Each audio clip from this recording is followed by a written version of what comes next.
Sim, professora. Beleza. Ok, então, gente, vamos lá. Eu queria, né, pedir desculpas aqui pelos transtornos. Eu tive uma sessão de atrasos, final de período, banca de TCC, um monte de coisas que se acumularam, mas mesmo assim estamos aqui. Vamos lá, né? Vamos começar essa parte da noite, né? E a gente vai falar um pouquinho sobre o uso de inteligência artificial em projetos científicos. Então, assim como a gente conhece maisena como sinônimo de amido de milho, bombril como sinônimo de palha de aço, omo como sinônimo de sabão em pó, a gente conhece o chat GPT como um sinônimo, né, ou como uma metonímia, né, a parte pelo todo, de inteligência artificial generativa. Então, ChatGPT, na verdade, é uma, né, dessas várias IAs generativas que surgiram nos últimos tempos, né?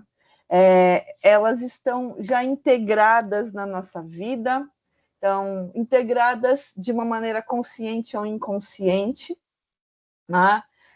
Mas, ainda assim, ela causa, né, um pouco de receio, um pouco de dúvida. Então, a nossa conversa aqui hoje primeiro, né, eu entendo que é parte da nossa educação para a cidadania, formar cidadãos cientes de uma vida modelada por algoritmo. Então, o WhatsApp tem um assistente de inteligência artificial, tem várias ferramentas que incorporam inteligência artificial, e não necessariamente a gente sabe, né, que ela está funcionando. ChatGPT é só uma delas, dentre várias outras. E a gente precisa entender como ela funciona, ponderar os aspectos que norteiam, né, a sua constituição, se eles são aderentes à nossa filosofia, nossos valores, às nossas práticas, às diretrizes, né, de vida mesmo, e usando como fazer uso dessa ferramenta de modo que ele seja um uso consciente, efetivo, ético e legal, né? Porque há implicações legais em relação a isso. Então, logo que o ChatGPT foi lançado, houve, né, muito receio, muito medo, muita ameaça, especialmente naquilo que a gente tem, né, de mais proximidade no espaço escolar. Então, o ChatGPT ele começa a transformar a cola, né, numa coisa muito simples, né, facilita a cola, mas ele vai mais além, ele começa a preencher provas, como a prova da OAB, ele consegue fazer uma redação do Enem com uma pontuação até bem que razoável, né? Ele está sendo usado para automação de vários serviços, ele faz parte da nossa vida, né? Então, o ChatGPT é só uma ferramenta dessas que fazem parte da nossa vida, do nosso cotidiano. E ela vai passar para a escola, ela vai entrar na escola. E nesse processo de entrar na escola, a gente pode, né, pensar se ela pode ser usada ou não. E é mais ou menos esse papo aqui que a gente vai ter hoje, né? Logo que o ChatGPT foi, né, lançado, se descobriu que, bem, ele não dá respostas necessariamente que condizem com a realidade. Ele começou a dar respostas que não condiziam com aquilo que era, né, fato. Né? Ele não mente, né? A gente entende isso como mentira, mas na verdade não mente. Ele gera outras possibilidades.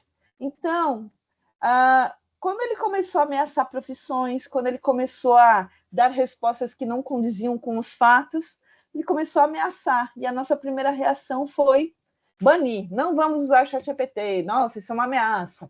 Daqui a pouco a gente está voltando ao trabalho datilografado, a prova em mimeógrafo. Né? Talvez banir não é uma solução.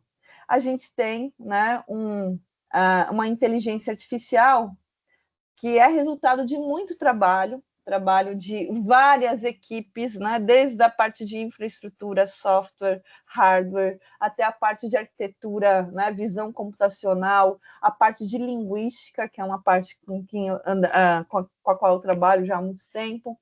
E isso gerou, né, uma inteligência artificial muito humana. Por quê? Porque ela reproduz os preconceitos que a gente tem na sociedade, ela acentua as assimetrias que já existem nessa sociedade e ela tem valores éticos muito duvidosos. Mas, né, quando a gente começa a pensar, né, no ChatGPT na escola, sempre há algumas ameaças, como a ameaça de, bem, se tem uma ferramenta que produz conhecimento ou que gera respostas a todas as perguntas, para que precisamos de professores, né? Isso foi uma ameaça, né? Recente, né? Substituir professores, né? O material preparado por professores por material preparado por ChatGPT. Há uma busca, né, por uma inteligência artificial cada vez mais ampliada, de modo que ela seja até capaz de planejar, raciocinar. Então, de ameaças, nós temos várias. Né? A primeira delas é uma ameaça contra a nossa própria existência. Né? A IA, ela não é sustentável. Então, não adianta a gente fazer projetos na escola de meio ambiente, de sustentabilidade, né, de preservação de recursos, se a gente está adotando uma inteligência artificial que precisa de muita energia para se manter funcionando. Ela precisa de uma energia, né, um data center, né, que armazena os dados que o ChatGPT e as outras IAs generativas utilizam, gasta o equivalente a uma cidade de 30 mil habitantes, né? O consumo de energia muito grande. Não é só energia, é água. O CEO do ChatGPT, o Sam Walters, ele disse que para resfriar um data center, porque isso produz a energia elétrica para manter essas máquinas, gera calor, esse calor precisa ser refrigerado. Para cada consulta que a gente faz com 100 tokens, que vai dar mais ou menos umas 100 palavras, a gente gasta 1,5 litro de água para resfriar o data center. Então, cada vez que alguém faz uma consulta, por mais besta que seja, a gente, além de estar gastando energia, a gente está gastando água. Então, não adianta fazer reciclagem, né, de materiais se a gente está no consumo desenfreado de energia e de água. E tem um projeto de um data center construído aqui na Barra dos Coqueiros, né? Então, vai ser impactado. Então, não adianta, né, a gente ficar fazendo só campanha de sustentabilidade no nível local, quando a gente tem coisas que estão acontecendo muito mais macro, né, nessas revoluções tecnológicas, que também impactam o meio ambiente, nem sempre a gente reflete sobre isso. Pensem quando fizerem a nova consulta. Mas, né, ela tem valores éticos bem duvidosos, no seguinte sentido, né? Ela foi treinada, essa inteligência artificial é treinada com dados linguísticos que ou ferem direitos autorais, elas usam dados que são proprietários, ferem direitos autorais, ou com dados consentidos por nós quando aderimos a serviços de tecnologia, aspas, gratuitos, como o Gmail. O Gmail, por exemplo, quando a gente lê as letras miúdas, ele diz claramente que tudo que a gente usufruir ali é utilizado para treinar. Eles fazem usos outros. Então, antes mesmo da gente ler o nosso e-mail, a IA já leu e já trabalhou em cima dele. E aí, as pessoas acham que ter privacidade na internet é colocar um papelzinho na câmera, mas esquecem, né?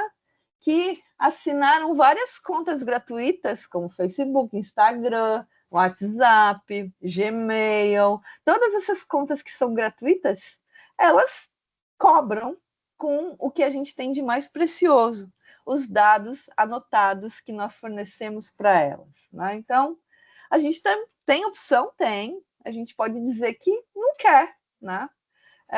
Não quer, não tem problema. Só que aí a gente não vai ter acesso a YouTube, não vai ter acesso a outro, né, ao Gmail, aos outros serviços todos, né, que são vinculados a essas grandes empresas de tecnologia, né? Isso tudo alimenta, né, um algoritmo, né? O algoritmo, as pessoas pensam que é uma coisa mágica, tem uma mágica que faz funcionar, né, essa máquina, de modo que ela responda nossas perguntas, trabalhe com os nossos problemas, responda nossas tarefas. Mas, na verdade, o algoritmo é uma linha de comandos que é feita por alguém. Existem donos dos algoritmos. E esses donos dos algoritmos, eles podem controlar aquilo que a gente pesquisa ou deixa de pesquisar. Um dos casos mais emblemáticos desse controle é o que acontece com a palavra mulher. Então, o bom de um curso online desse tipo é que vocês podem comprovar o que eu estou dizendo. Se vocês abrirem o Google e escrever a palavra mulher, né, o recurso de autocompletar do Google não vai funcionar. Ele não vai dar sugestões, né, para preencher a palavra mulher. Ele faz isso com qualquer outra consulta que nós fazemos, mas com mulher, não. E nenhuma língua. E isso é proposital, né? Então, mulher não autocompleta no Google. E por quê? Porque as sugestões que vinham eram sexistas. Era, né, mulher não deveria, mulher precisa, né, mulher, né, deve ser submissas, mulheres não deveriam ter direitos, e isso, né, reflete o mundo real, né, físico que nós vivemos. Ora, existem sexismos dos mais variados no mundo que a gente vive. Então, o sexismo que se reflete na busca dos algoritmos também vai se refletir, né? Só que, para não manchar a imagem do Google, não é o Google sexista, né? Ele não quer ser sexista, então ele coloca lá um filtro, né? E ao colocar esse filtro com a palavra mulher e com várias outras palavras que tem, né, a gente começa a ter o efeito de manipulação, né, dos algoritmos. Os algoritmos nos manipulam, né? Nos manipulam porque somos nós que alimentamos essa inteligência artificial. Nós alimentamos essa inteligência artificial com os nossos dados. A cada preenchimento que a gente faz, né, de um termo de consentimento para usar um serviço gratuito, né, como redes sociais, como serviços de e-mail, serviços de nuvem, né, armazenar nossos dados de nuvem gratuitamente. Isso tudo, quando a gente adere, a gente está aderindo também o consentimento de poder fazer, né, uso que quiser, né, por favor, o uso que quiser da nuvem, né, e com os dados que estão lá. E quando a gente treina né, os nossos algoritmos, a gente parece que está contribuindo para uma coisa boa, né? Afinal, o ChatGPT é bastante bacana. Eu vou dar uns exemplos aqui que vocês vão ver que ele é bacana. Então, se a gente contribui, né, para alimentar a IA, vamos tirar proveito dela, né? Vamos fazer uso dela. Ai, obrigada.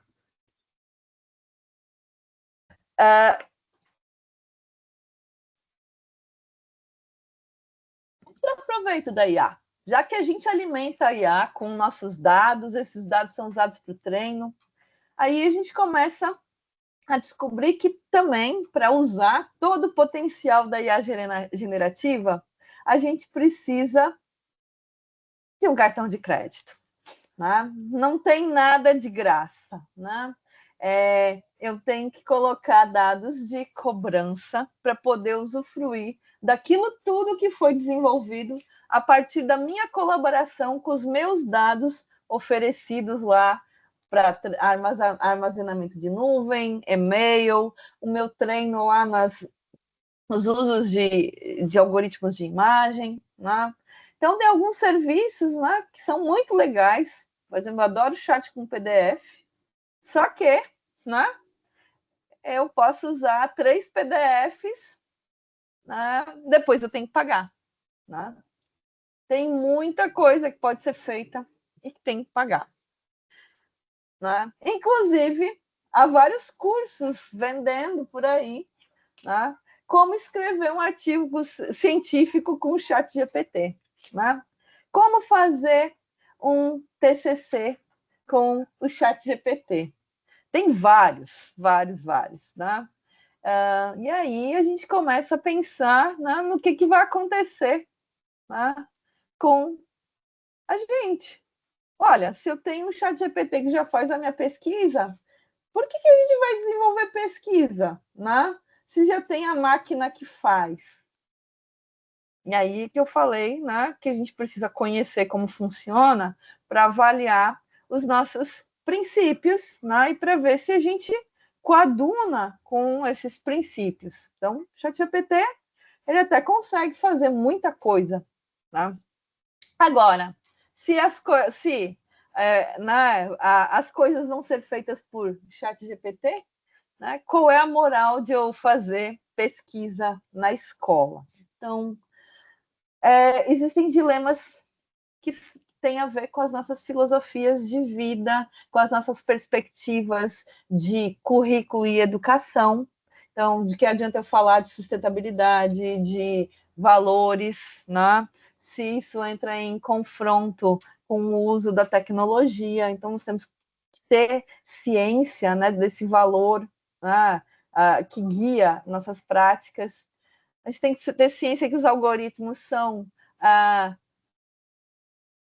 manipulados, né? Nós podemos sofrer influência da manipulação dos algoritmos, então a gente tem que ter uma educação para uma sociedade algorítmica, que né, eu acho que faz parte da nossa formação. Eu espero que ao final, né, dessa nossa conversa aqui, vocês fiquem com a pulguinha atrás da orelha, né? Ué, tem coisas que acontecem por detrás.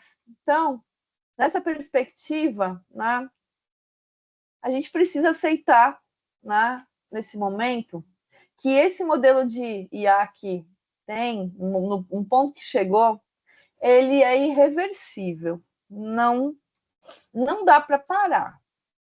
Ela vai continuar sendo aprimorada, queiramos ou não. Então, eu posso dizer, olha, eu não uso o ChatGPT, mas se eu não uso, tem outras pessoas usando. Se eu não uso, tem aluno que está usando e entregando trabalho que foi feito por ChatGPT. Né? Então, é importante a gente ter esse conhecimento, né, do que a gente faz com o ChatGPT, mesmo que a gente não queira usar o ChatGPT. Né? É nesse sentido que a gente precisa ter esse conhecimento. Se já existem preconceitos, a IA ela não é a salvação, muito pelo contrário. Ela vai acentuar ainda mais os preconceitos e as assimetrias que existem. Então, mais uma vez, a importância da nossa educação para um mundo com IA. Então, a gente parte do princípio que existe a IA e ela vai fazer parte da nossa rotina pedagógica, queiramos ou não, usemos ou não.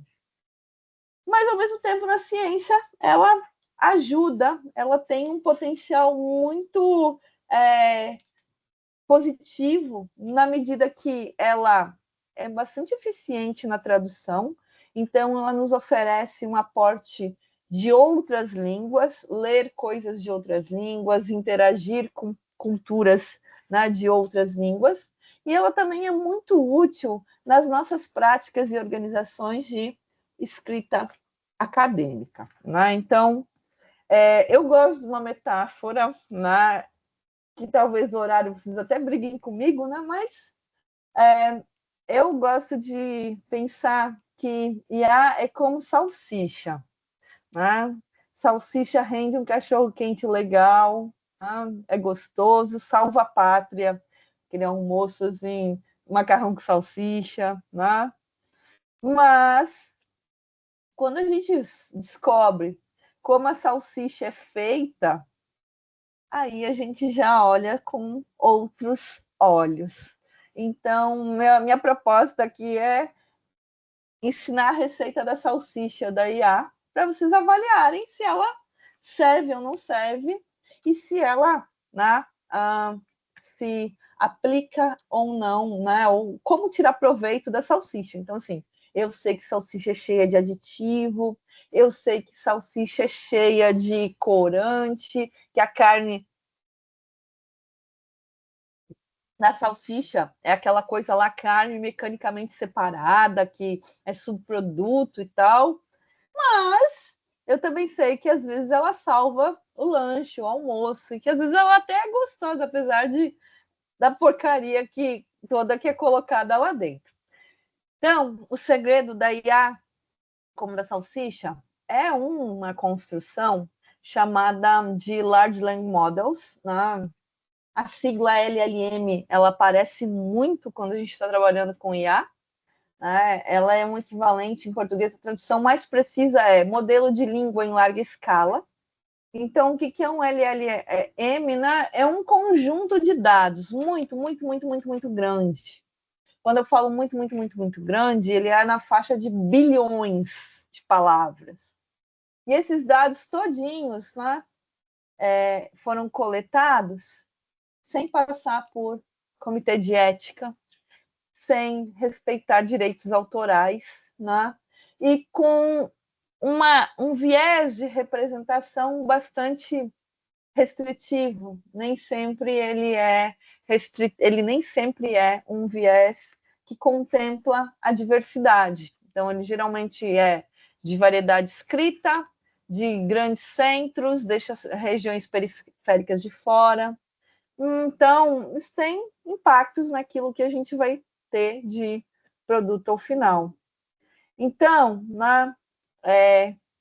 muitas pessoas ficam preocupadas, né? Da onde saem esses dados, né? Esses dados saem de diferentes fontes, inclusive aquelas que a gente dá consentimento, mas dá o consentimento porque a gente quer chegar no serviço logo, a gente não lê o contrato e as letras miúdas.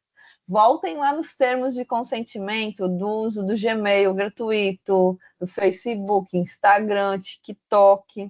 Vocês vão ver lá que vocês assinaram um consentimento para a IA usar para treinar, né, esses modelos de língua em larga escala. Por isso, né, não se preocupem, né, com o ineditismo, porque se vocês já usaram e-mail, um drive, nuvem, todas as suas ideias já foram lidas e já foram usadas para treinar esses modelos de língua. Não tem nada aí que seja inédito. Para entender como a inteligência artificial generativa funciona, eu recomendo esse livro, né, que é do Grupo Brasileiras do Processamento da Linguagem. É um livro de fácil acesso, online, gratuito, uma linguagem acessível, para tentar explicar como funciona, né, IA generativa e os conceitos subjacentes a isso.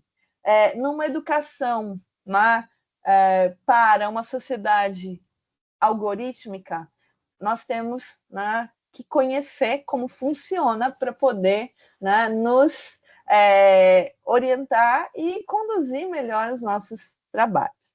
De uma maneira bastante singela, né, a gramática para a inteligência artificial, basicamente é composta por uma lista de bilhões de palavras que são etiquetadas. Essas etiquetas todas, né, elas são etiquetas as mais variadas, né? Há mais de 1000 parâmetros para cada controle de variável, né? Muitos parâmetros, é muito mais informação do que a gente consegue processar conscientemente, né? Esses itens, né? Eles se organizam a partir de regras de combinação, sintaxe, e essas combinações, elas são testadas a partir de probabilidades. Então, a ocorrência de uma determinada palavra é determinada pela frequência do contexto em que ela está inserida, né? Então, isso é um conhecimento que a gente já tinha, né, experienciado, por exemplo, no autopreenchimento, né, dos buscadores, como o Google, né? É um padrão de sintaxe que está disponível, por exemplo, no corretor ortográfico, que vai se autocompletando, como nas mensagens de WhatsApp, por exemplo. Então, basicamente, é uma lista de itens com regras e frequências, e toda vez que a gente interage com uma IA generativa, a gente está contribuindo para ela aprimorar ainda mais e mais, né? Pelo aprendizado por reforço, quando a gente diz está certa a resposta ou não está certa a resposta, quando a gente tem um aprendizado supervisionado, quando a gente lê a resposta e dá o likezinho lá, e ainda com os stop lists, né? Que são as listas das palavras e as combinações que não podem acontecer, como aquela no caso de mulher. Então, se prestem atenção aqui nessa noção de gramática para IA. Se o que a IA nos responde é uma combinação de coisas que já estão produzidas, né? A nossa conclusão é que a IA não cria absolutamente nada de novo. Então, quando eu estou interagindo lá com o chat GPT, ele não me dá uma resposta inédita. Ele me dá uma resposta a partir da probabilidade de combinações de palavras, de coisas que já foram, né, rotuladas, porque fazem parte do conjunto de dados de treino, né, do modelo de língua. Então, né, o que a gente tem é, na verdade, um conjunto finito de estruturas que tem infinitas possibilidades de combinação. Então, o que a IA faz? Ela vai recombinando palavras e, nesse processo de recombinar palavras, vai gerando infinitas novas combinações, né, novos arranjos, dentro daquilo que está disponível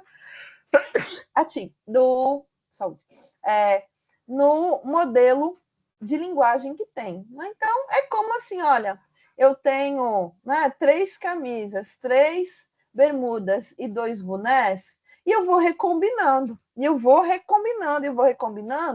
e no final eu tenho uma possibilidade combinatória muito maior do que uma regra camisa, boné, bermuda, né?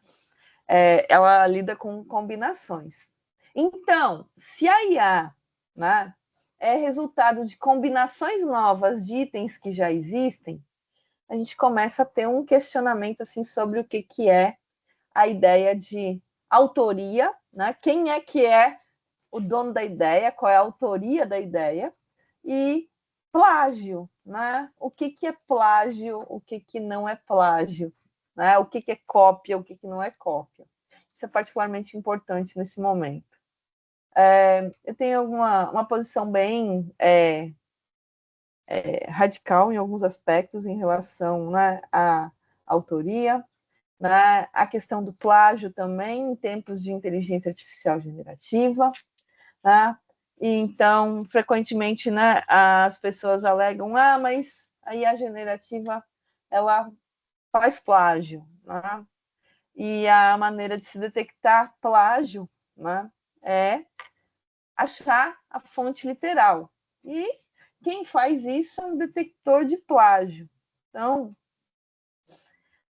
como a IA recombina coisas que já existem, né, os detectores de plágio, eles não são confiáveis para isso. Porque o que um detector de plágio faz? Ele busca sequências, né, de texto que são idênticas. Se a IA troca alguma coisa no caminho, aí ele já começa a dizer, bem, faz igual, mas não é a mesma coisa. Tá? Então, a gente tem, né, várias maneiras, né, de expressar a mesma ideia, e elas não necessariamente são consideradas plágios, podem ser consideradas paráfrases, né? Ou, por exemplo, né? Posso copiar? Pode, mas não faz igual. E aí, negresco, escureto e negrito, é cópia ou não é cópia? Né? Ah, posso copiar? Pode, mas não faz igual. Então, o que, que é? Ele recombina, gera. É inspirado, mas não é a mesma coisa. Né? Então, vamos fazer aí, né, uma reestruturação aí das ideias, né? Diga de maneira diferente, né? Diga de maneira diferente. A gente pode dizer de diferente forma, e isso não necessariamente vai ser, né, considerado, né, plágio. Isso também envolve uma questão bastante complexa como a de autoria. Né? Se o ChatGPT cria aquele conteúdo, será que ele que é o autor? Né? Essa foi uma das primeiras interpretações que nós tivemos na comunidade acadêmica. Logo que o ChatGPT foi lançado, em 30 de novembro de 2022, né? No período seguinte, né, em janeiro, já tinha um artigo publicado numa revista, numa base bem assim conceituada, que colocou o ChatGPT como autor do trabalho, né? Então, de lá para cá, né, a comunidade acadêmica já avançou bastante sobre o debate, né, sobre o que fazer com isso. Então, a gente já tem um consenso de que o ChatGPT ele não é autor, né? Isso já é consenso, né, entre editores de revistas. Então, se a gente faz um trabalho acadêmico e usa o ChatGPT, não é como autor que ele vai aparecer. Então, na escrita acadêmica, nós ainda não temos um consenso formado. Existem perspectivas de como lidar com ela. Desde uma perspectiva bastante conservadora e fechada, de que não aceita nada que foi gerado por IA, né? Vedação total, até aquele uso explicitado, né, em rotinas procedurais, do tipo, usei o ChatGPT para a revisão do texto do meu artigo, usei o uso da ferramenta para resumir, reduzir caracteres ou palavras, até a quem não veja restrição ao uso, porque o ChatGPT vai recombinar o que já tem, então não tem nada de inédito ou que mereça, né, ter o crédito de autoria. Né? Além disso, né, nem sempre a IA ela é, né, a gente tem limites ainda para discutir sobre isso. Então, há um tempo atrás, né, chamou a atenção, né, da mídia um artigo que foi publicado numa revista, na Frontiers, e que tinha um rato com essa ilustração aqui. O estudo era sobre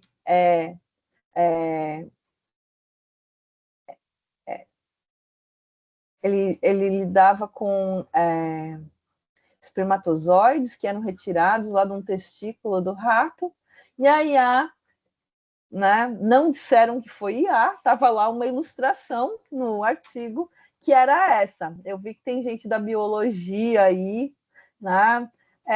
Eu não sou da biologia, mas, né, eu não sou bióloga, mas consigo perceber que essa figura não está legal. Ela não está, né? Como é que eu vou dizer assim? Proporcional, né? Ela distorce o tamanho dos testículos do rato, põe mais do que deveria ter, ela não tá legal, então ela não está contribuindo para o avanço do conhecimento, ela está gerando desinformação. Só que isso circulou numa revista científica, que passou por revisão de pares, então pessoas altamente especialistas leram e decidiram que estava bom ou bem feito, né? Então, isso mostra que, às vezes, o uso sem uma noção crítica disso, né, é bastante complicado, né? E aí, nosso dilema, a gente usa ou não usa a inteligência artificial? Então, são questões éticas para a gente ponderar e pensar. Então, não sei se vocês viram a trend dessa semana, foi pedir para esses geradores de imagem por IA colocar dentro do padrão de ilustração, né, do estúdio Ghibli, né, que ilustrou uma aventura, o filme, né, um dos filmes mais famosos deles de animação, é a Viagem Chihiro, que é uma animação, e é um estúdio que tem uma postura bem contrária ao uso de IA, né? E todo mundo fez, legal, e está compartilhando, inclusive em espaços, né, de formação, né?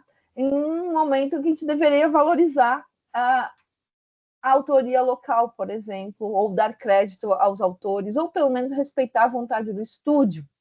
Às vezes a gente não tem dimensão, porque afinal é de uma outra cultura, eles não são, né? Não é da cultura brasileira, talvez a gente não tenha essa dimensão. Mas eu queria que vocês refletissem sobre isso daqui.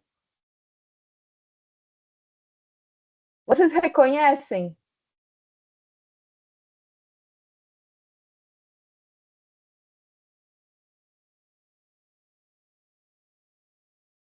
Estão me ouvindo? Ou não faz mais da memória de você, da geração de vocês? Eu falo isso porque eu fui dar o exemplo esses dias e os meus alunos da graduação me olharam assim com cara de estranho, né? O que vocês acham que é isso daqui? Alguém gostaria de fazer essa hipótese? Turma da Mônica? Né? Mas que turma da Mônica é essa, minha gente?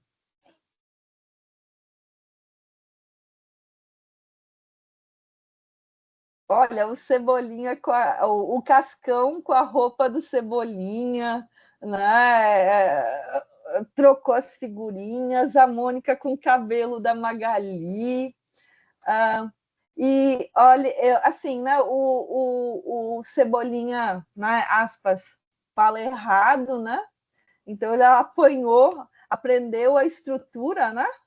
De o Cebolinha fala errado. Sim, essa é uma imagem, né, de Turma da Mônica feita por IA, né? Então, vejam o custo disso, né? Desvirtua totalmente, né? E mais, né? O Maurício de Souza já entrou na justiça porque não achou justo que fizessem isso com o trabalho da vida dele, assim como o Estúdio Ghibli também não gostou. Então, né, é tão fácil fazer, né? A gente simplesmente pega e pede para gerar, né? E a gente não pensa que tem um custo energético, tem um custo para o meio ambiente também com a questão da água, tem questões éticas e autorais por detrás disso. Então a gente não somente reflete, né, sobre isso. Tá lá na prateleira, tá ali, é de graça. Eu vou lá e uso, né? E nem sempre a gente reflete sobre as questões subjacentes a isso.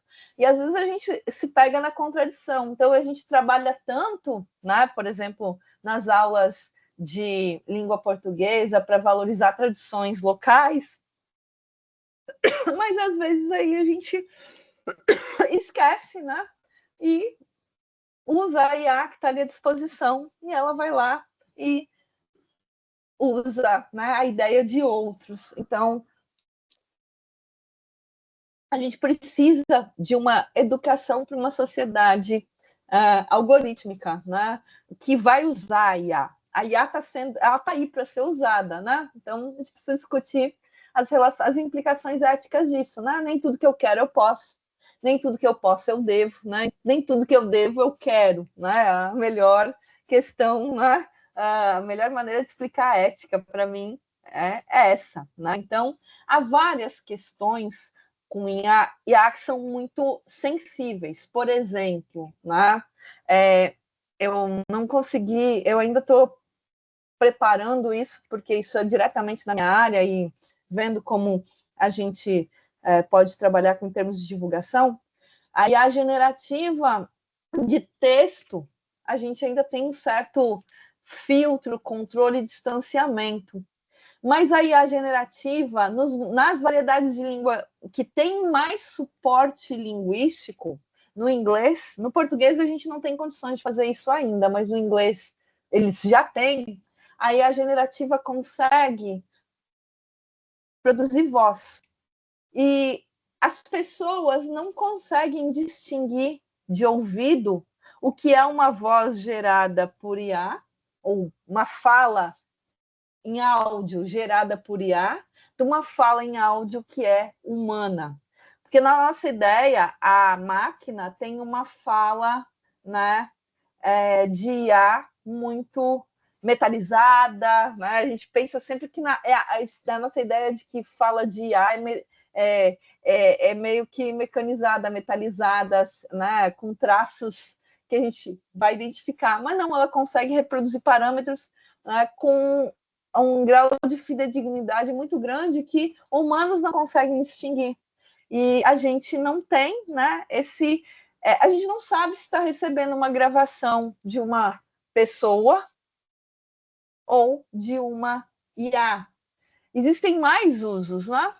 Todo mundo aí que manda áudio, né? Está mandando áudio, o WhatsApp está armazenando esses áudios todinhos, né? Está usando para alguma coisa, para treinar a IA, ok? Mas vocês já pensaram assim? Isso já existe, tá? Existe nos Estados Unidos.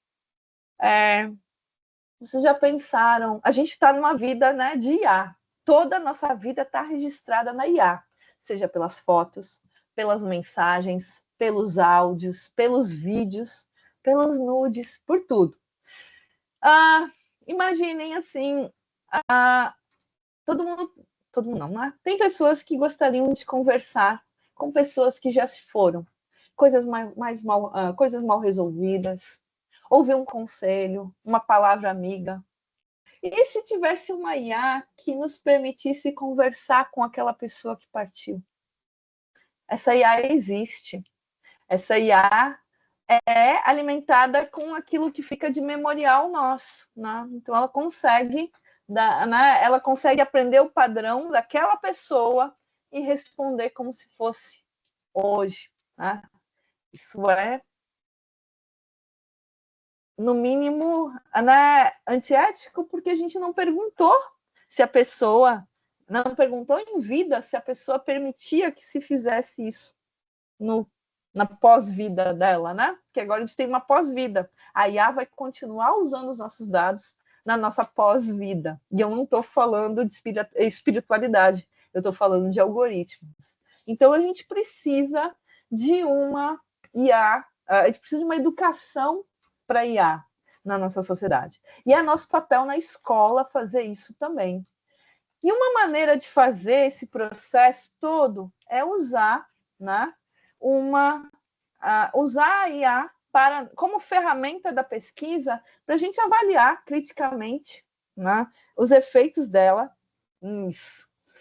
Né? Então, hoje, né, a IA generativa de imagem ela está ainda ruinzinha, né? Ela não está tão boa quanto a de texto. Né? A IA de áudio ela não está muito boa ainda para línguas que não sejam em inglês, porque no inglês eles têm bastante ferramenta. Tanto é que a transcrição do português ela erra bastante, né, ainda. Falta muito material do português para a gente aprimorar. Né? Por isso, né, que a gente deveria começar a tratar de IA nas nossas práticas, e aí, aqui agora eu vou entrar num percurso de como introduzir IA de uma maneira controlada, crítica, né, e reflexiva na pesquisa. Né? Eu tenho testado esse protocolo já com minhas turmas de metodologia de pesquisa na pós-graduação, na graduação, né? Minha experiência. Isso mudou minhas práticas, né? Desde 2022, desde 2023, janeiro, quando eu voltei do recesso de verão, né? Minhas aulas não são mais as mesmas. Eu não peço mais para ninguém fazer resumo depois da aula. Olha, escreva com suas palavras as suas ideias, né? A partir da leitura do texto, porque o ChatGPT faz e os alunos fazem via ChatGPT. Então, eu tenho me desafiado a usar a IA na pesquisa ou no ensino como ferramenta pedagógica e, ao mesmo tempo, usar outras ferramentas que não dependam do mundo conectado. Né? A gente tem muitas coisas que podem ser feitas, né, com recursos didáticos de baixo custo, por outras vias, né? Especialmente num tempo de escola sem celular, a gente precisa manter os alunos ocupados, mas aí é para outro momento. Então, né, se a gente for começar uma pesquisa começar uma pesquisa e começar a introduzir a IA na pesquisa, a gente tem um ponto de partida. Eu gostaria de sugerir, eu quero estimular vocês a usarem a IA, treinar o uso da IA, mas de uma maneira controlada. A primeira coisa que eu preciso ter é uma declaração de pesquisa. Né? Então, eu preciso saber o que eu estou fazendo antes de consultar a IA. Né? Então, uma declaração de pesquisa é uma introdução em que eu apresento o problema, uma declaração de originalidade, né? Qual é a lacuna do conhecimento que eu preciso contemplar, qual é o meu foco de investigação e qual é o impacto. São 4 pontos, né? Que eu preciso da minha declaração de pesquisa. Essa minha declaração de pesquisa é o meu documento para eu me situar e poder lidar, né, com aquilo que eu estou fazendo. Não é uma pesquisa exploratória sem rumo, porque uma coisa era fazer pesquisa exploratória sem IA. Com IA, a exploração ela vai ganhando outros contornos, então a gente precisa ter essa disciplina disso. Ai, mas eu não sei por onde começar, eu estou numa dependência de IA. A gente começa assim, com 3 frases, né? Em algum momento a gente tem que começar. Eu gosto de começar, quando eu tenho que começar, com 3 frases. Uma frase de introdução, colocando o problema, uma frase dizendo, né, por que qual o meu objetivo e a minha justificativa, né? A gente vive um momento de paradoxo na academia. Eu sei que tem muita gente aqui que faz pós-graduação, então e para quem não faz também, até para entender o que está rolando por aqui, a gente vive num tempo de IA, só que a gente não consegue acompanhar a mesma velocidade de uma IA. E muitas vezes nós somos cobrados por uma produtividade de IA. Isso é chocante, complicado. Então, a gente precisa manter a sanidade e manter o controle na nossa pesquisa. Tá? Então, não sei por onde começar uma declaração de pesquisa, começa com 3 frases. Se conseguiu avançar, né, dá para avançar um pouquinho mais, né? Um esqueminha assim de 500 palavras, né? Minha questão de pesquisa é essa, né? Os estudos anteriores dizem isso, essa discussão está relacionada a um tema tal, tem muita coisa ainda para fazer, a proposta da minha pesquisa aqui é essa, a minha contribuição é essa. Então, ter uma declaração de pesquisa. Isso vocês vão ver que é importante, até para vocês compararem o antes da IA, antes de eu começar a ir para a IA, e o depois, né? E ter esse registro, né, documentado, né? Tem esse registro documentado, pode ser um registro documentado, né? A IA é muito boa nisso, porque ela vai salvando todas as nossas consultas. Então, caderninho, né? Eu sou do caderno de laboratório de papel, ó, o meu caderno é esse, dá para ver? Ai, não dá, tá lápis, eu ainda tenho um mau hábito de escrever tudo a lápis, que eu vou apagando, tá? O caderno de laboratório, né? Data, escreve, participantes, tudo no papel, eu sou do papel, tô falando para vocês usar IA, mas sou, sou do papel, olha o contrassenso, né? Eu gosto de ter meu controle no papel ainda. Seja qual for, né, a gente precisa ter quando a gente vai para a IA, a gente precisa ter clareza do nosso objetivo, do nosso foco, do nosso problema, do nosso escopo de atuação. Por quê? Né? Quem não sabe aonde quer chegar, quem não tem clareza do seu problema, né? Quando chega, não sabe que chegou. Então, a IA ela vai ajudar e vai ampliar tanto o foco. Se eu não tiver a minha declaração ali para mim, eu vou me perder. Então, esse é um dos riscos, né? A IA gera um labirinto e vai abrindo, né, cada vez mais portas, novas portas, novas portas. E quando eu vejo assim, nossa, e aí? O que eu faço? Né? Eu me perco. Então, quem está no controle é quem está pesquisando. Então, a gente tem que ensinar, né, a estar no controle. E a estar no controle é ter esse plano de pesquisa antes de passar para a IA. Né? Eu tenho que ter o meu registro ali para eu saber aonde eu queria chegar, para eu poder saber se eu cheguei ou não. A máquina, né, a IA, ela pode nos ajudar em muitas coisas. Né? Ela faz planejamento de escrita, revisa texto, traduz texto, organiza texto. Ela é muito boa para sumarizar um texto, então, para fazer uma lista de tópicos, para gerar modelo de slide, para ampliar ou restringir a audiência, quero escrever para um público especializado, para um público amplo, né? Ela pode fazer muitas coisas. Agora, para ela fazer isso tudo, a gente precisa entender como ela funciona. Então, a máquina, né, a IA generativa, ela funciona na base de uma coisa chamada prompt. Né? O que é prompt? Né? A tradução de prompt é comando. Tem gente aqui que é do tempo do prompt. Eu sou do tempo do prompt. Esse aqui era o meu prompt, né? Do tempo que o Windows era na base do prompt, o MS-DOS, né? Programação baseada em prompt. Eu dava um comando, ele retornava. Eu dava o comando, ele retornava. É diferente da programação por objetos que a gente tem na interface do Windows, né?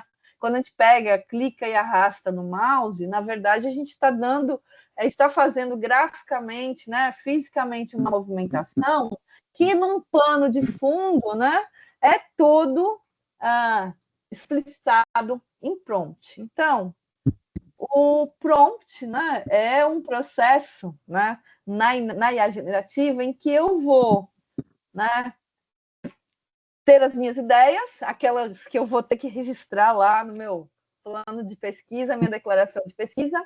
Eu tenho minhas ideias e eu tenho um chatbot como o ChatGPT. Ele conversa, né? Ele interage. Agora, a minha interação com ele, né? Ela se dá por meio de uma linha de comando. Eu dou instruções daquilo que eu quero que ele faça. Tá? E essas instruções a gente tem convencionado de chamar de prompt. Então, existem várias fórmulas, né? Essa aqui é a fórmula, né, mais utilizada. Existe um campo chamado engenharia de prompt, né? Tem vários modelos de prompt, o modelo zero shot, o modelo tarefa, exemplo, conclusão, o tarefa, confirmação, conclusão. Existe um campo da engenharia de computação chamado engenharia de prompt. Né? Esse campo, ele simplesmente é responsável de estabelecer tipos de comandos e avaliar o tipo de resultado que se tem. Né? Então, tem várias maneiras, esse aqui é um dos modelos mais difundidos, mas a gente vai começar, né, a estudar nossos prompts a partir de exemplos. Né? A essa altura, talvez muita gente esteja sem ideias, né? Sabe, olha, eu tenho assim umas ideias soltas, eu tenho uma noção de que eu quero trabalhar com algumas coisas, mas eu ainda não tenho uma ideia formada do que vai ser a minha pesquisa. Né? Então, se eu ainda não tenho a minha ideia formada para pesquisa, vai ser difícil de eu fazer uma declaração de pesquisa. Eu não sei o que eu quero pesquisar ainda. Então, a gente pode, né, trabalhar com a IA generativa, né, por meio dos prompts aqui. Eu não vou chamar de prompt, porque eu acho meio chato isso, não, mas... E eu vou fazer uma brincadeira com vocês. Eu vou mostrar como eu fiz a minha. E vocês depois, né? Eu sugiro que vocês façam as de vocês, até para vocês entenderem, né, como funciona. Eu chamei a minha brincadeira aqui de brainstorm da geladeira. Né? Então, domingo passado, eu abri a geladeira, sabe aquele momento que tem teia de aranha? E o que eu tinha na geladeira era uma bandejinha de bacon em fatias e que estava para vencer. Eu tinha que usar ele todo. Eu tinha um potinho de gengibre em conserva, aquele gengibre de restaurante japonês, eu gosto bastante, potinho pequeno. Mostarda, eu acho que todo mundo no final do mês só tem mostarda e ketchup na geladeira, né? Mostarda com certeza, nem sempre ketchup. Eu tinha repolho e cebola. Aí eu fui lá e peguei meu amigo ChatGPT. Então, façam com os ingredientes de vocês depois e compartilhem comigo ou pensem, né, o que vocês acham. Né? Eu dei o meu comando para ele. Olha, eu preciso preparar almoço para 3 pessoas e eu tenho os ingredientes que eu vou relacionar lá embaixo. Por favor, me sugira 3 receitas que possam ser feitas para 3 pessoas e em 30 minutos, porque para variar eu estava atrasado. Os ingredientes são aqueles que eu listei: o bacon, gengibre, mostarda e repolho. Né? Quem tiver aí com o ChatGPT aberto, faz mais ou menos isso aí. Vamos comparar deem as suas receitas, né? Se quiserem colocar essa, até vai ser legal para vocês verem que as receitas são diferentes. Para vocês entenderem aquela do que, olha, copia, mas não faz igual, que é o princípio da IA generativa. Ele me sugeriu, né, um refogado agridoce de repolho com bacon e gengibre. Olha só, ele especificou lá a quantidade daqueles ingredientes que eu já tinha na geladeira. Ele me deu, né, as instruções para preparar no tempo que eu tinha disponibilizado, em 30 minutos, né? Frite o bacon, né? Reserve a gordura. Na gordura do bacon, né, eu vou lá e refogo a cebola, coloco o gengibre, o repolho, a mostarda, coloco por cima o bacon de novo e olha, serve com arroz branco, farofa e até para fazer, né, um recheio. Ele me deu mais uma receita: sanduíche quente de bacon caramelizado com repolho e mostarda. Então, todo o bacon, né, Só que aí ele já pressupõe que eu tenho pão em casa, né? Que não necessariamente pode ser verdade. Ele já está me dando os ingredientes a mais, né? Mais ou menos a mesma coisa. Vejam que a receita é a mesma, né? A única diferença é que agora é para rechear um pão e não um acompanhamento. Agora, né? Vamos fazer isso, né? Tipo Bela Gil. Vamos substituir os ingredientes da nossa geladeira com os ingredientes que eu tenho da minha pesquisa. Então, especifiquem, né? Vamos começar a levantar, né?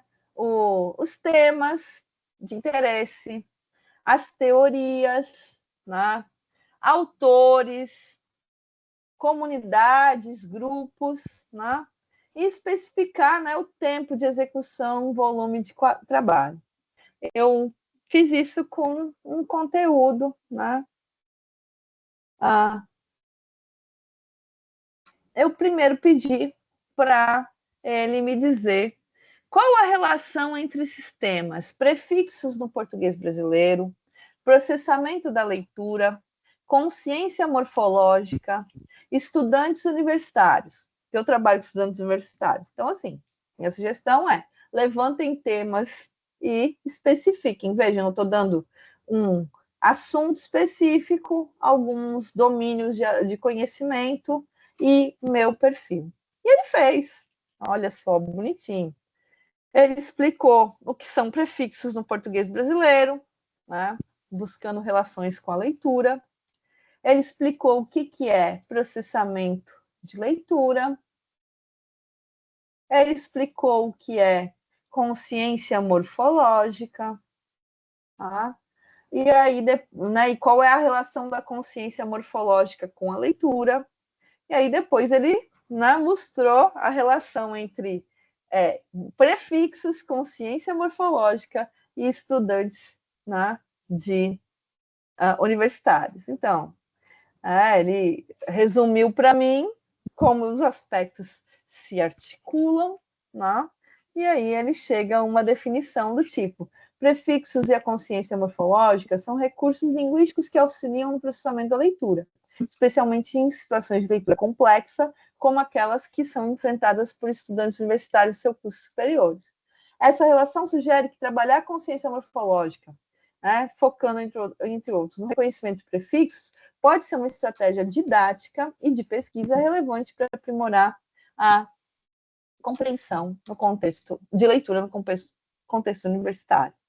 Olha, está correto, né? E mais, ele escreveu aquela problematização ali que eu pedi para vocês fazerem à mão, né? Com base nessas informações, ele articulou uma problematização para mim. Tá correto? Tá. Tem conhecimento técnico da área, eu tenho conhecimento técnico da área, é a minha especialidade. Eu fui lá, conferi, eu tenho leituras básicas e aprofundadas na área, né? Tem uma problematização ali, que eu poderia ter feito, outras pessoas poderiam ter feito, qualquer um poderia ter feito. Agora, é uma excelente proposta. Agora, para eu executar e demonstrar isso, eu vou precisar de pessoas, eu vou precisar de mais gente, eu vou precisar de ação. Eu posso pedir para ele me ajudar com isso, né?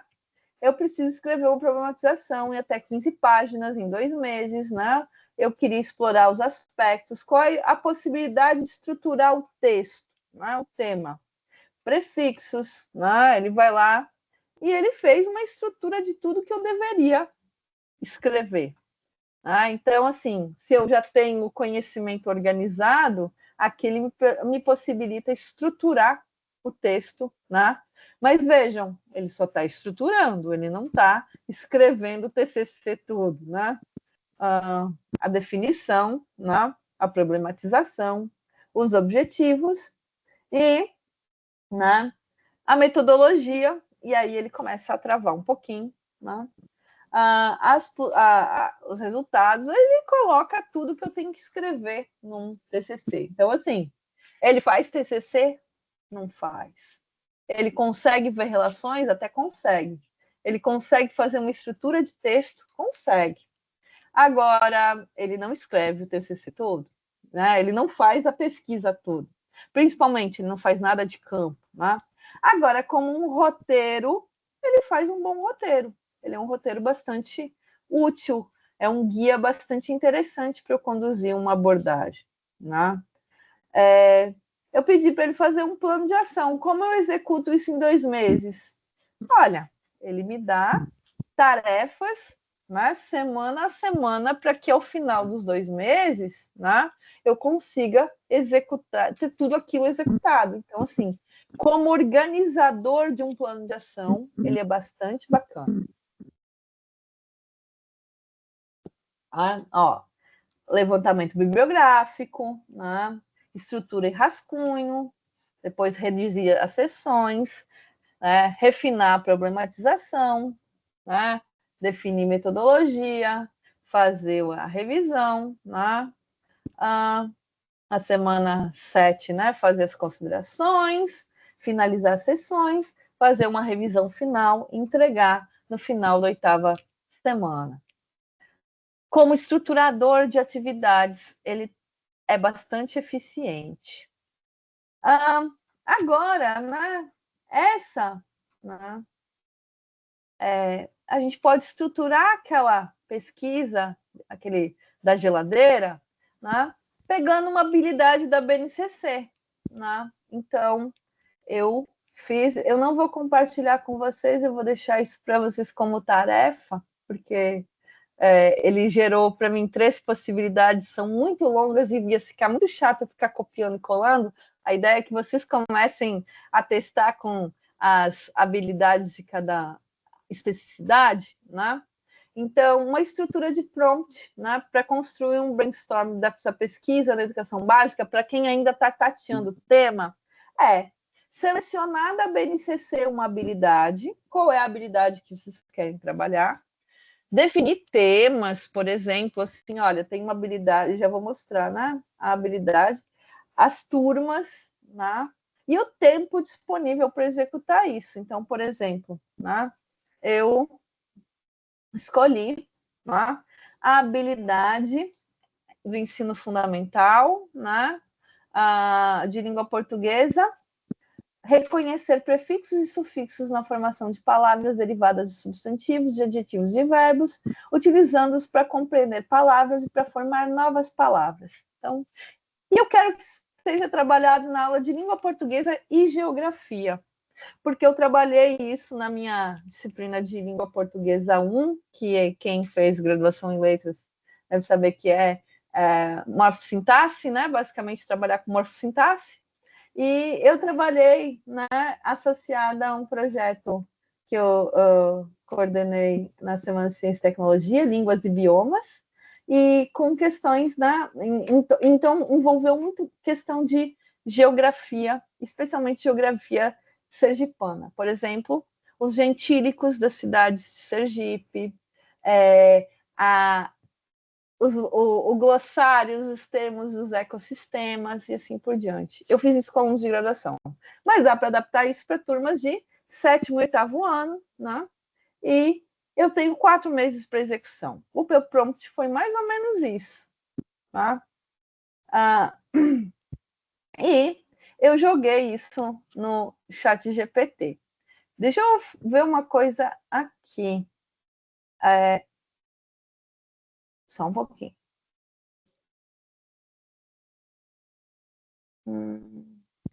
Eu quero ver se eu consigo compartilhar chat GPT trabalhando para vocês verem, né, o que está acontecendo.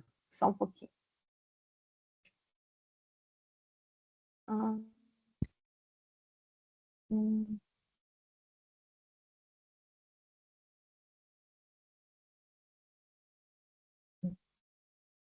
hum,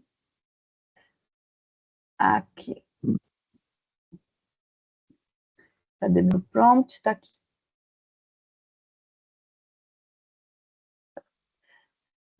Gente, eu não sei como é que eu vou fazer isso aqui no Teams ainda, mas vamos lá. Chat GPT. Hum,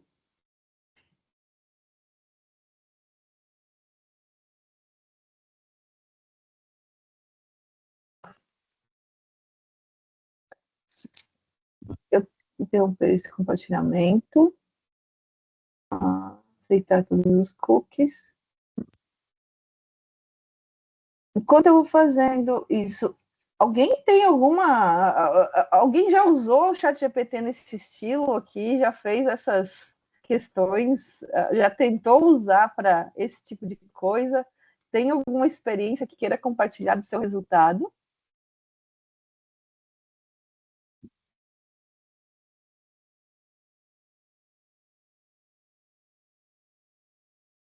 Hum, tá, tá, tá. Tá fazendo login? Ok. Tá. Eu não quero. Tá. Deixa eu ver se eu consigo compartilhar aqui. Compartilhar tela. Eu quero compartilhar janela.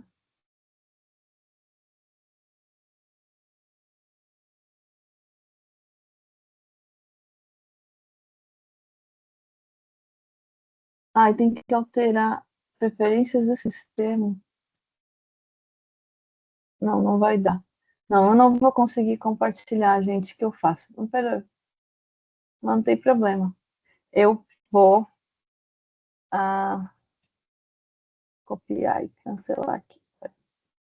Então, deixa eu colocar aqui. Vou voltar aqui.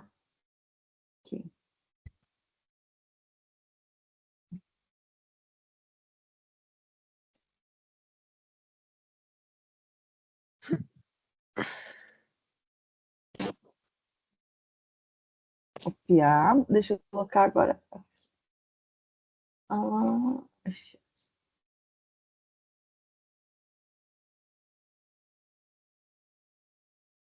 Então, colei no chat. Então, como é que ficou? Esse é um dos projetos, certo?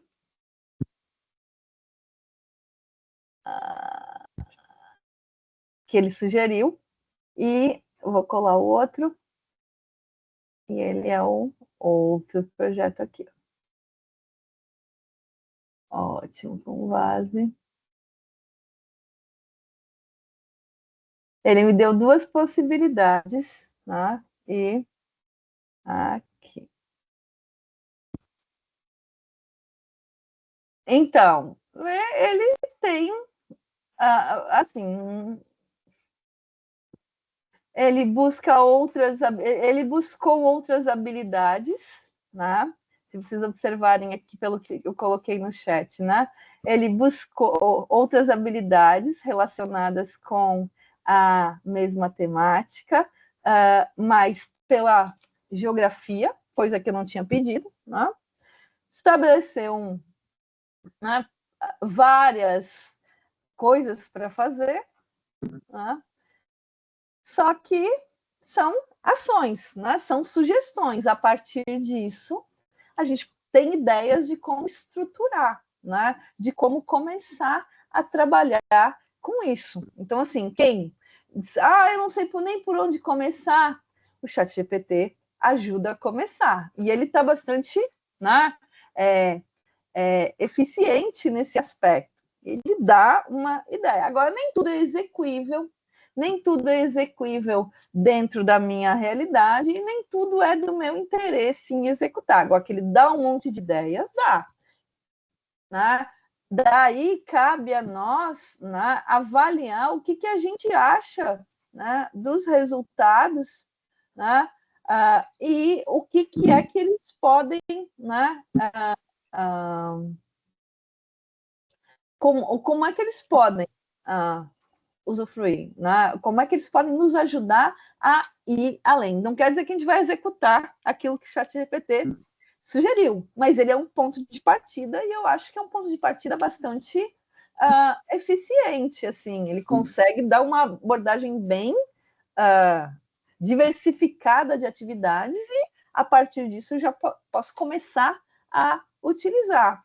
Alguém gostaria de compartilhar a sua experiência? Alguém da geografia, alguém de letras? Eu vi que Derlânia está aí. Eu vi que tinha gente de geografia que falou que tá, né, no chat antes. Alguém gostaria de dizer o que achou desse plano aqui, desse plano de ação aqui que ele fez, desses dois? Está legal? Ele não está legal? Ele está muito fora da realidade? Ele está muito distante? Boa noite, professora Raquel e Derlânia, tudo bem? Oi, Boa noite a Delânia. todos. Então, E aí? lendo o plano, é claro que precisa que algumas coisas sejam filtradas, é Sim. lógico, mas como a senhora já relatou anteriormente, é um pé, né? Isso dá uma base para a gente moldar o nosso objetivo. Eu hoje estou na gestão do Almirante Barroso e Muribeca. E eu posso relatar, né, como experiência enquanto gestora, e converso bastante com os colegas professores que estão em sala de aula, que eles usam muito o chat GPT. Exemplo, temos uma disciplina nova no currículo de Sergipe, chamada Matemática no Mundo Digital. Daí, né, na nossa primeira reunião pedagógica no início do ano, o que fazermos? Gente, vamos procurar o Google, ChatGPT, a Meta, o WhatsApp. Então, a gente começou a filtrar várias coisas e vieram vários temas e fomos juntos, né, eu, os coordenadores e os professores, especificamente os de matemática, filtrando como seria a base da matemática no mundo digital. Então, pegaram assuntos específicos, envolveram o ChatGPT também, né? Envolver a matemática com o ChatGPT, elaborações de questões a partir do site GPT, dentre outras coisas. Então, assim, é muito válido. Agora, precisamos filtrar. Sim. Precisamos moldar a partir do que a gente quer no nosso ensino-aprendizagem. Mas é uma ferramenta bem válida, sim, com certeza. Sim, a gente não só tem que moldar, como a gente tem que ter consciência que a responsabilidade é nossa. Ele gerou, mas quem vai executar e quem vai responder legalmente, intelectualmente por isso é quem fez a consulta e levou adiante, né? Então, e esse aspecto é muito importante, né, de ser trabalhado. Que bom, Iderlânia, de ouvir. Tem mais alguém que gostaria de falar? Obrigada, professora. Obrigada, meu.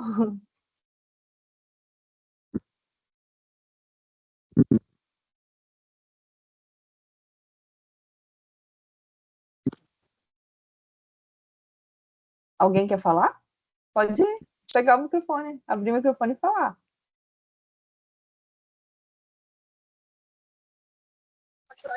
Oi, boa noite. Estão me ouvindo? Boa noite. Sim. Boa noite, aqui quem fala é Rodrigo. Eu sou professor de Geografia do Leandro Maciel, da KG. E, assim, muitas informações novas, eu gostei bastante. E, assim, eu já usei o ChatGPT para criar essa estrutura. Talvez o que me falta ter uma maior experiência com o uso dos prompts de uma maneira correta, que eu consiga alcançar aquilo que eu quero mesmo, né? E o exemplo que a professora Raquel colocou foi muito válido, eu achei que foi ótimo, para mim, uma novidade que vai me ajudar a aprimorar o uso, né, do chat em sala de aula e também para realizar projetos, porque eu tenho 2 projetos ativos na escola com iniciação científica e me ajudou muito, né? Me ajudou muito. E em sala de aula eu converso com os meus alunos dizendo que o ChatGPT não tem volta, né? Que a inteligência artificial não tem volta. É um caminho sem volta. Que a gente precisa saber usar com inteligência, com ética, né? Da maneira mais correta que for possível a gente utilizar. Então, as informações, tem muitas informações novas que eu gostei bastante, que vai contribuir com a minha prática pedagógica em sala de aula e também com a prática de pesquisa, né, com os meus alunos, que eu gosto muito, eu particularmente gosto muito de trabalhar com pesquisa em sala de aula. Que bom. Deixa eu só te fazer um ajuste. Acho que não tem uma forma correta, sabe, Rodrigo? A gente tem que descobrir qual é a forma de escrever prompt mais eficiente. E isso é um aprendizado, é um processo. Né? Acho que não, aí é que tá, né? Não tem juiz para dizer o que está certo, o que está errado. Tem o que é uma forma mais eficiente para poder chegar ao resultado de alguma maneira, né, mais a gente vai fazendo. Então, assim, eu posso pedir para ele refinar, né? Então, a partir desse prompt aí, desses dois, ele me sugeriu 2. Eu posso dizer assim, olha, gostei do segundo, coloca mais atividades envolvendo, sei lá, Leandro Maciel é a região urbana, né? Geografia urbana de Aracaju, e vamos ver o que vai dar. A gente vai gerando, e isso vai dar. Só que tem uma questão, né, que a gente vai entrar, eu acho que usar todo mundo está usando, né? Agora a gente precisa disciplinar isso como método de pesquisa, porque né, não é do ChatGPT, mas também não é nosso, é um método, né? E a gente, como método, né, não tem uma fórmula, né, correta ainda, né? O termo, a gente gosta de seguir aquilo que está certo, mas não é.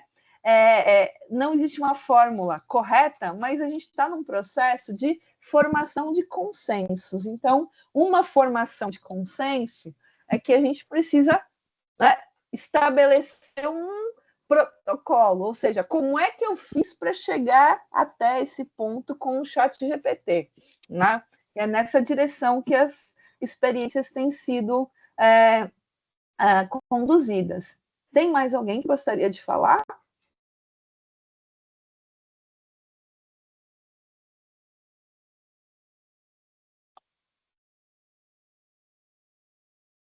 Bom, então eu vou tocando, depois a gente abre mais no final. Bom, o ChatGPT reconhece as suas limitações, né?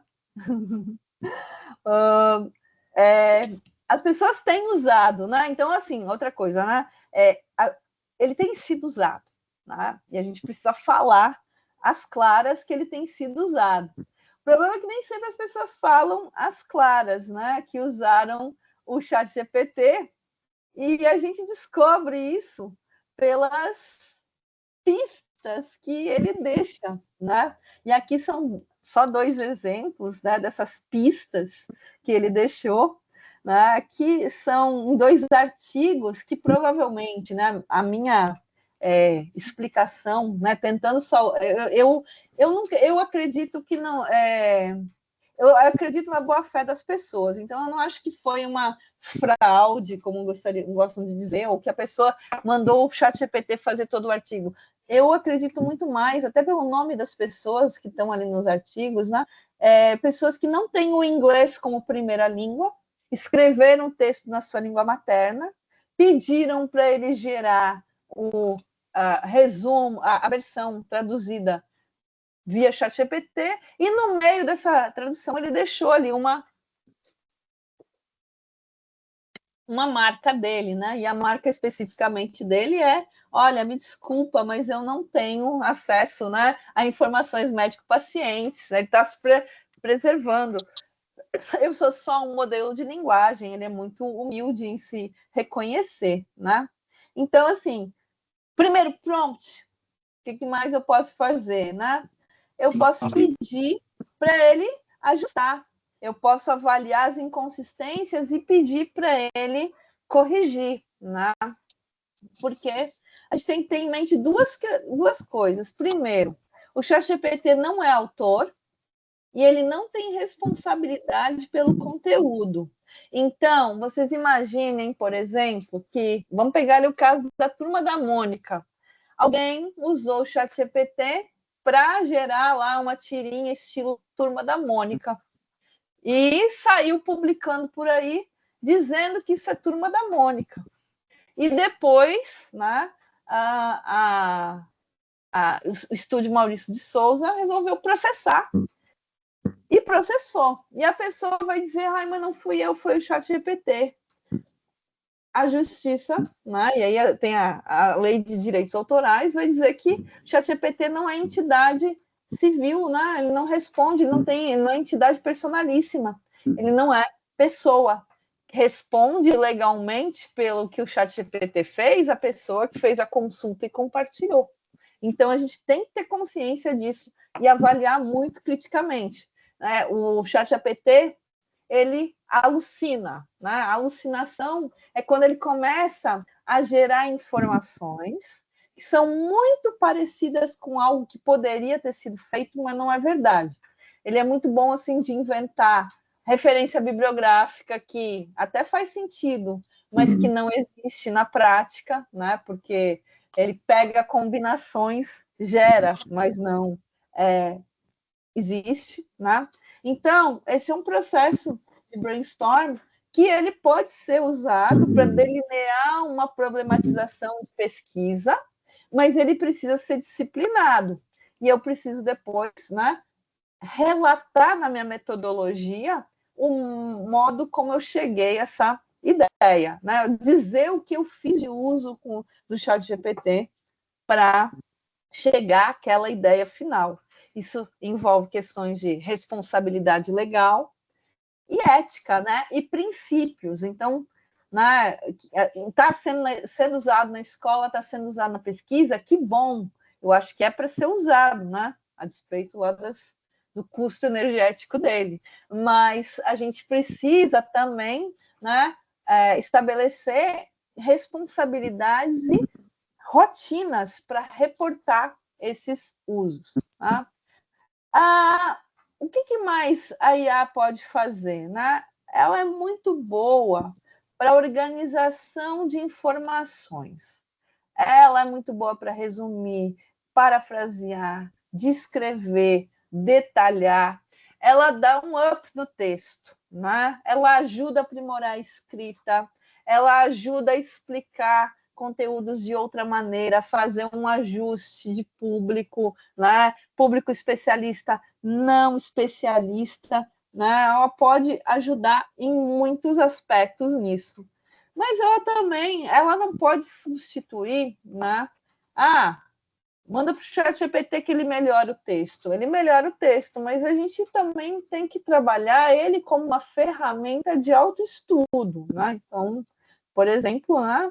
Formulem a pergunta lá no papel, vejam que eu estou sempre insistindo. Quem está no controle tem que ter um plano, o plano é no papel. Formula a pergunta, responda, depois pede para a IA responder, comparem as respostas, né? E revisem a partir do que a IA sugeriu ou não. Isso aqui é uma estratégia muito boa para ser usada, né? Não só como embrião de pesquisa, mas como prática pedagógica. Então, assim, olha, o que é o conceito tal? Antigamente, né? Nem tão antigamente assim, a gente ia lá na biblioteca, ia copiar na Barça, e tinha lá a fonte. Depois a gente ia para a Lan House, fazer busca no Google. Né? Hoje a gente pede para o ChatGPT, ele já faz até o slide. Né? Vejam que vai havendo um processo em que cada vez a gente vai perdendo o controle, a autoria e deixando de exercer, né, a habilidade de selecionar informação. Isso é uma demanda cognitiva que precisa ser trabalhada. A capacidade de tomada de decisão, qual é a melhor resposta. O ChatGPT já dá pronta a resposta e às vezes a pessoa nem lê o que foi produzido. Então, a gente precisa pensar em usos, né? E aí eu não falo somente da pesquisa científica, mas na prática pedagógica, falo como professora, né? Fazer usos que demandem que ele leia e compare as respostas. Né? Eu gosto muito de dizer, olha, pegue 3 IAs e faça a mesma pergunta, compare as perguntas e me diga qual delas é a melhor resposta e por quê, com base na bibliografia da disciplina, por exemplo, né? É colocar o protagonismo humano à frente da máquina, né? Não vai haver Matrix, né? Nós temos que trabalhar no cenário anti-Matrix. É o humano que controla a máquina e não a máquina que nos controla. Ele é muito bom para resumir, né? Eu tenho um resumão aqui. Agora, esse resumão não cabe no formulário que só pede 50 palavras. Ele vai lá e resume, né? Olha, tá igual, mas eu quero que fale diferente. Ele é bom também para fazer paráfrase, né? Ele vai lá e faz paráfrase, né? Ele é muito bom também para auxiliar na revisão, né? Revise a gramática, me explique os erros, né? Tem coisas aqui que eu não acho que sejam erros. E eu sou professora de língua portuguesa, é questão de estilo. Então, né, ok, ele vai mudar o meu estilo, e eu tenho que ter ciência disso, né? Que eu estou perdendo a minha identidade, eu estou perdendo a minha autonomia. Né? Ele depois me dá. Se eu pego só a versão corrigida, eu perco a experiência do aprendizado. Né?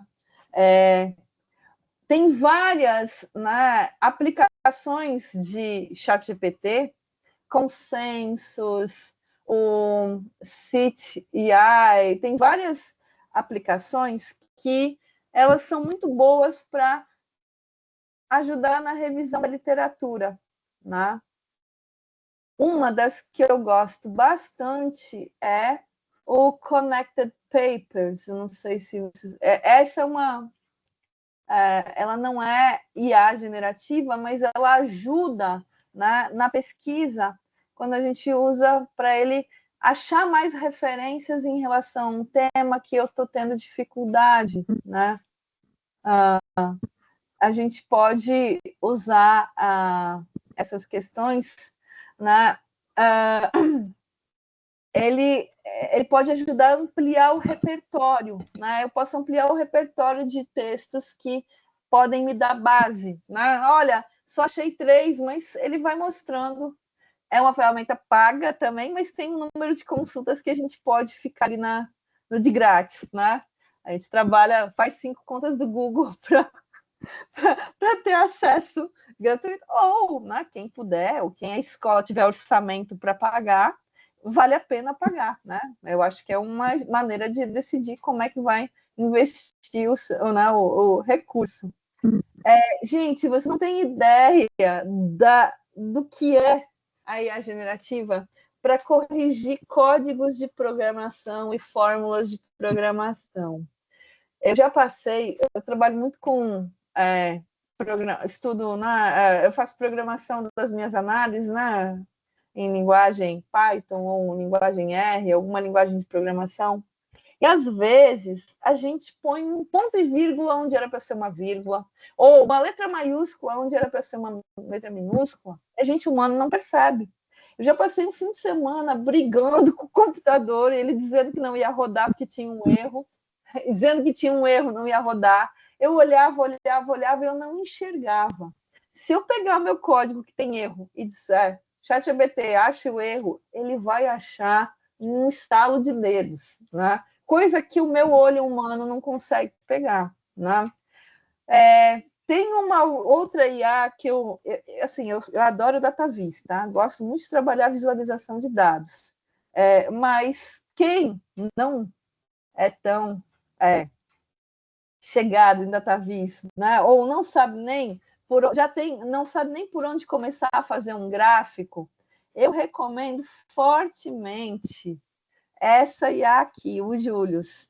O Július faz gráficos muito do bom com os dados que eu tenho. Esses dados podem estar em tabela, podem estar em arquivo do Word, ele não é exigente como softwares de análise de dados mais convencionais, tipo SPSS, R e tal, tem até o próprio Excel, né, que funciona, tem fórmulas complicadas. Ele faz e ele te dá a visualização. Se não está boa, vai lá e diz, olha, não gostei, mas ele é uma ferramenta muito boa para fazer gráficos, das melhores que tem nesse momento, né? E isso é uma grande mão na roda, né, para quem precisa fazer visualizações gráficas, e ele é correto, né? Ele não é como as figuras, ele não está fazendo figura, ele está gerando gráfico a partir de dados. Então, assim, aqueles, né, aqueles gráficos de Google Forms estão com os dias contados. A gente pode fazer coisas muito melhores quando baixa aquela planilha e pede para o Julius fazer. Ele faz e faz muito bem. Eu posso fazer isso tudo, né? Mas eu preciso dar crédito. Então, ontem foi o lançamento de um livro que foi resultado de um trabalho que eu fiz com a minha turma de Língua Portuguesa 2 na graduação.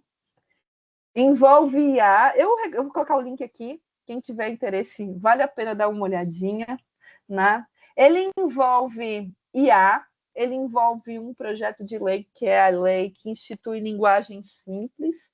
É um projeto de lei que está em andamento, né? Ele passou já pela Câmara, pelo Senado, provavelmente em breve vai ser sancionado, ele vai entrar em vigor, e ele tem impacto, né, na comunicação pública, né? Então, seria assim, vai impactar inclusive nossa vida, né, na escola. E a gente fez um exercício, né, de análise de fatos dessa lei, mas o ponto que eu queria mostrar para vocês é aqui, vocês estão vendo ali a nota, nesse trabalho se fez uso da IA, a Gemini, para intitular o trabalho. Então, assim, quem deu o título para o capítulo, né, foi a IA, para sintetizar os principais pontos de vista apresentados pelos instrumentos gramaticais. Então, eles fizeram um fichamento e pediram para a Gemini fazer uma sistematização dos fichamentos realizados, e para transcrever, né, fez a transposição em linguagem simples. Então, assim, o trabalho é assinado por pessoas, mas esse trabalho fez uso da IA. Então, isso aparece em algum momento, né, no texto, aparece, nesse caso, né, como uma nota ao final, mas ele pode aparecer na própria metodologia, ele pode aparecer como um anexo, né, quando a pessoa coloca o prompt como um anexo. Então, existem várias maneiras de fazer essa socialização, dar o crédito à ferramenta, né, e como ela foi utilizada, né? Então, a pergunta não é se a gente deve usar ou não usar. Eu gostaria muito que vocês tivessem. Eu sei que, então, é bom saber, né, a experiência da Iderlânia, Rodrigo, que falou também que usam já, mas também a Eliane, né, que não usa porque tem medo, né? Então, assim, a gente já superou. A gente vai usar, sim.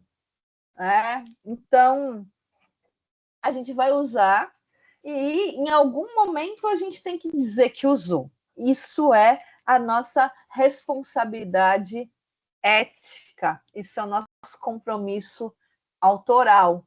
E sabendo que ele tem, né, essas coisas, né, alucinações, essas informações incorretas, né, ou a gente vai avaliar muito criticamente aquilo que ele está sugerindo, né, se posicionar, né, muito criticamente em relação ao que ele está fazendo e tomar as decisões, porque quem responde legalmente somos nós, enquanto autores, né, como responsáveis.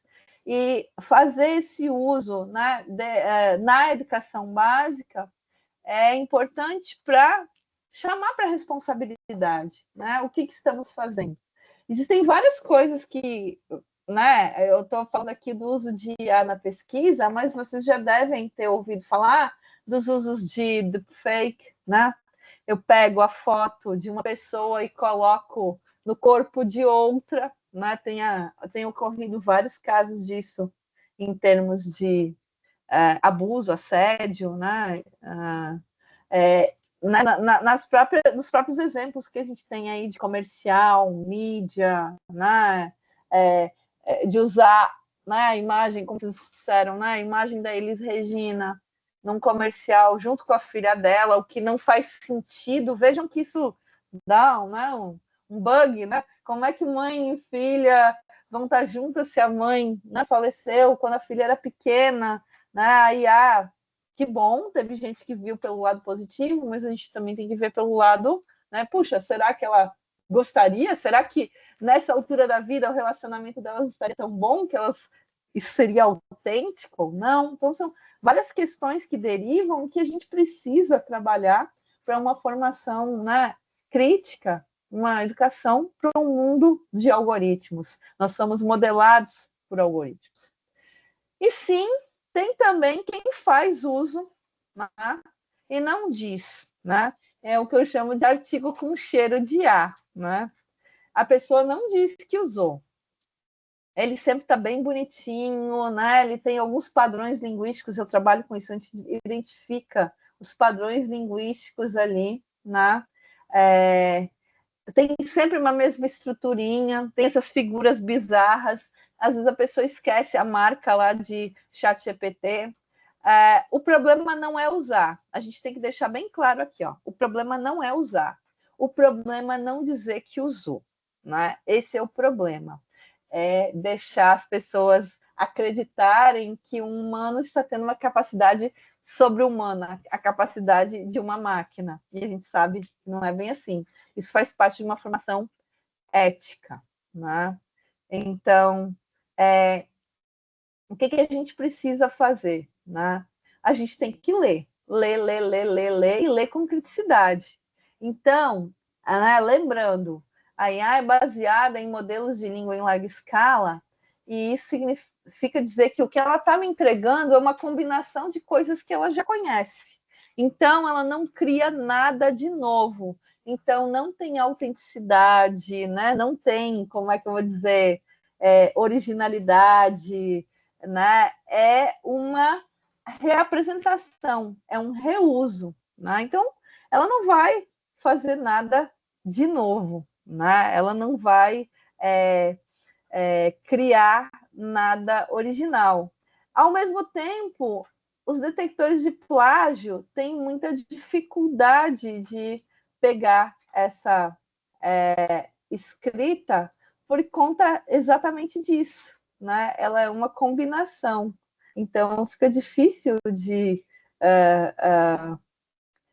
fazer um filtro de plágio ou não plágio.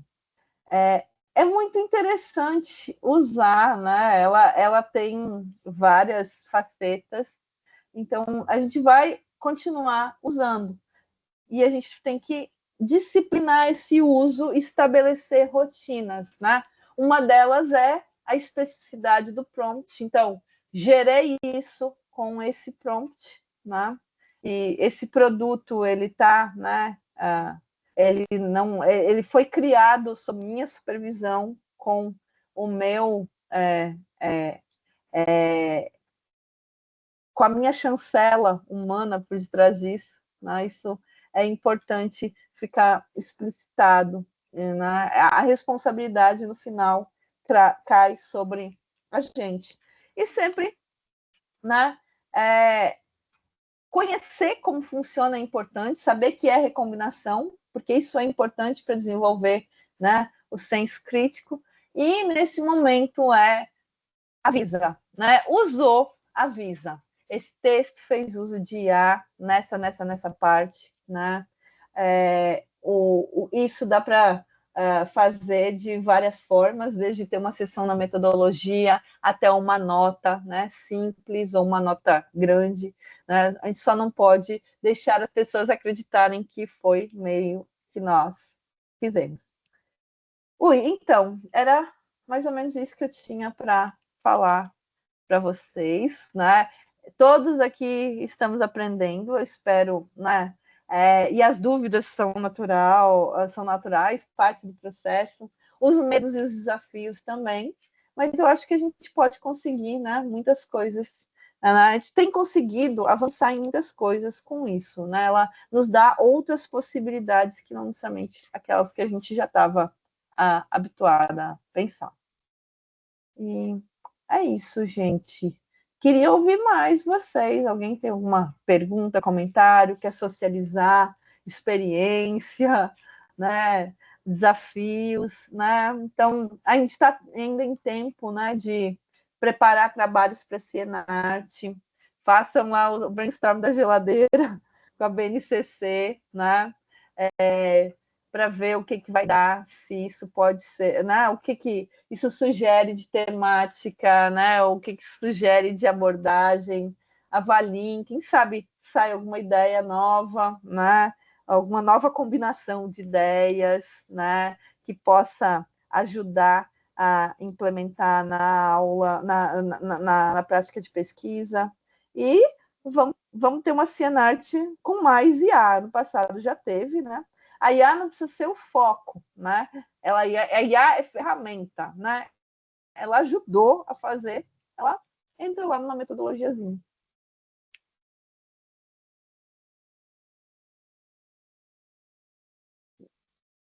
Deixa eu ver, deixa eu parar a apresentação aqui. Ok.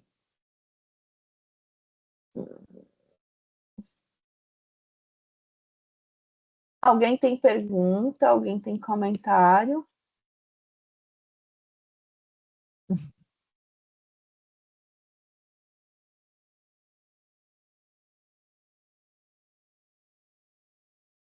A foto.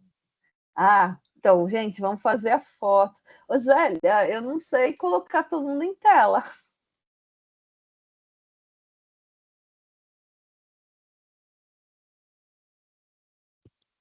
Boa noite, gente. Tem que abrir a câmera, né, a galera?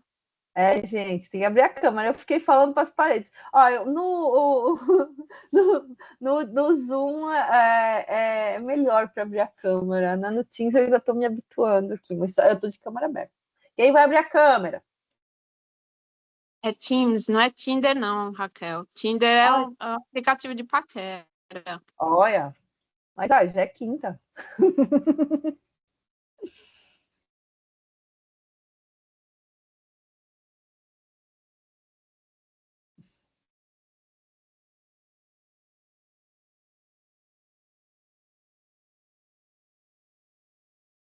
Olha, apareceu uma câmera aí, pelo menos para mim. Eu não sei, eu acho que não vê tudo, né?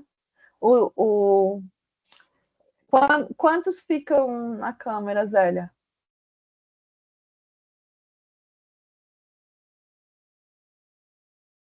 Mário está dizendo que tem um bocado de gente de câmera fechada. Eu também estou vendo várias gente fechada, mas eu não consigo. Acho que o povo está meio tímido nesse horário.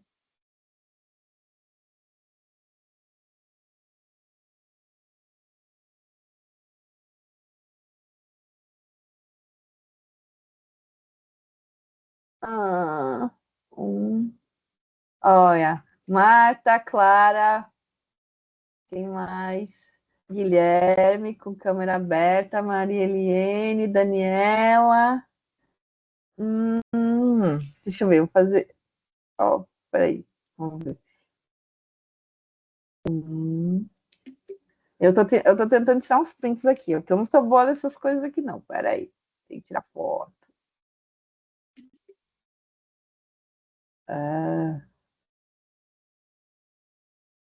Sandra!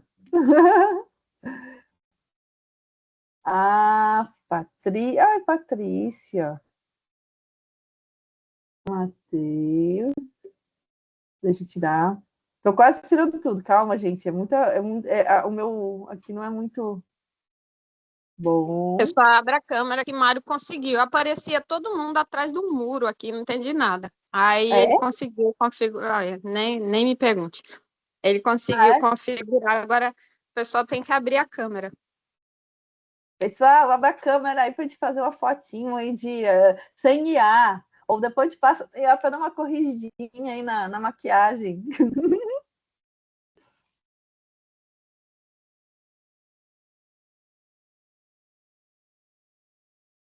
Tá bom, valeu, Tá pessoal. bom, tá bom. Gente, boa noite e bom uso da IA. Usem com sabedoria. Tchau.